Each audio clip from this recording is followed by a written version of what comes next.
বলেছিলাম না, এত অবহেলা করো না।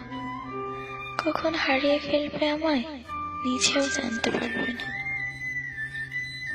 অনেক অপেক্ষা করেছে তোমার, কিন্তু তোমার অবহেলা কমেনি। ভালো থেকো।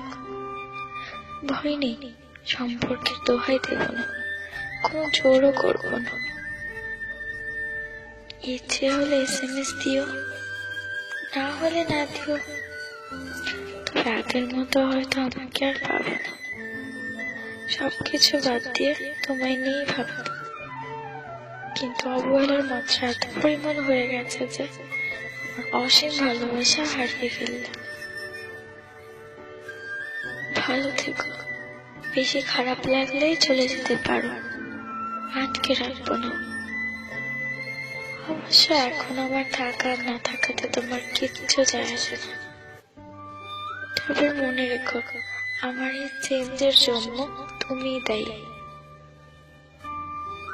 একটা দিনে 24 ঘন্টা, তার মাঝে তুমি প্রতিদিন আমায় 4 ঘন্টাও যদি সময় দিতে,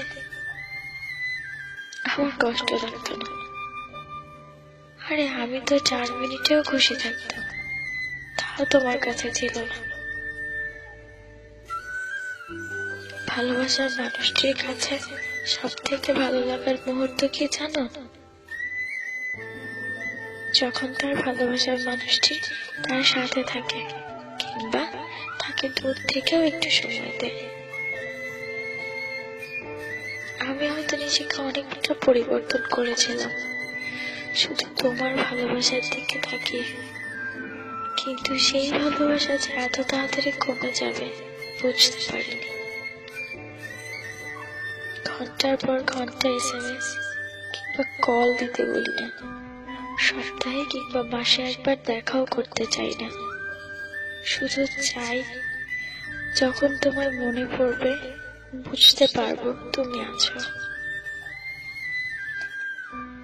একটা কথা কি জানো, অবহেলার মাত্রাটা যখন বেড়ে যায় তখন ভালোবাসার ইচ্ছাটাও দিন দিন হারিয়ে যায়। আমিও নিজেকে গুটিয়ে নিয়েছি, চিন্তা করে ফেলেছি তুমি দূরে থাকতে চাও। তবে আমি কেন জোর করবো? তুমি আসার আগেও আমি একা ছিলাম, এখনো একা থাকতে পারবো। হয়তো মাঝে স্মৃতিগুলি একটু কষ্ট দিবে, এর বেশি কিছুই নয়। হয়তো অপেক্ষায় থাকবো, তুমিও একদিন বুঝতে পারবে ভালোবাসার মূল্য।